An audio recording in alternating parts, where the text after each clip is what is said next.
తిరుపతి ఘటనా స్థలాన్ని పరిశీలించి వివరాలను స్వయంగా తెలుసుకునేందుకు ముఖ్యమంత్రి చంద్రబాబు తిరుపతికి ప్రయాణమయ్యారు. ముందుగా ఉండవెల్లి నుండి హెలికాప్టర్లో గన్నవరం విమానాశ్రయానికి చేరుకొని అక్కడి నుండి విమానంలో తిరుపతి చేరుకున్నారు. ఘటనా స్థలానికి చేరుకున్న ఆయన అక్కడ అధికారులను వివరాలను అడిగి తెలుసుకున్నారు. ప్రమాదం జరగడానికి గల కారణాలపై ప్రశ్నించారు. వైకుంఠ ఏకాదశి సందర్భంగా ఏర్పాటు చేసిన దర్శనం టికెట్ల కౌంటర్ల వద్దకు వెళ్లి అక్కడ పరిసరాలను పరిశీలించారు. కాగా ఇప్పటికే పలువురు మంత్రులు తిరుపతి చేరుకొని బాధితులను పరామర్శించారు.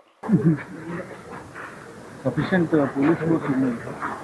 ఇద్దరు సిఐలు ఉన్నారు, 5 ఎస్ఐలు ఉన్నారు, 4 మంది. మీరు పక్కన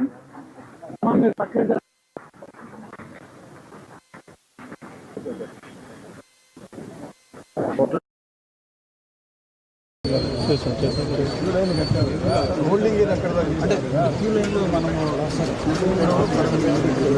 ఫస్ట్ హోల్డింగ్ అక్కడ హోల్డింగ్ ఏరియా మొత్తం చేశారు. హోల్డింగ్ ఏరియా ఇంతకుముందు లేదనేది ఇప్పుడు ఇంపార్టెంట్. లేనప్పుడు ఎందుకు ఇవ్వాలి? దీంట్లోకి వచ్చేస్తారండి.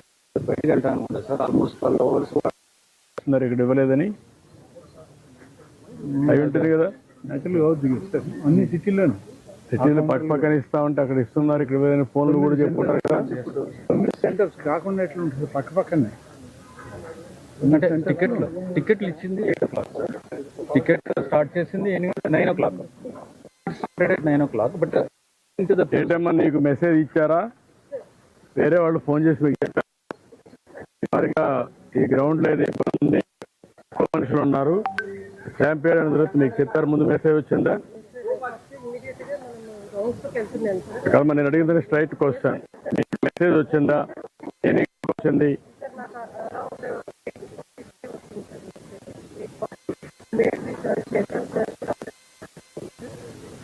ఇన్సిడెంట్ జరిగినాక జరగకపోతే మీకు ఒక మెసేజ్ వచ్చిందని.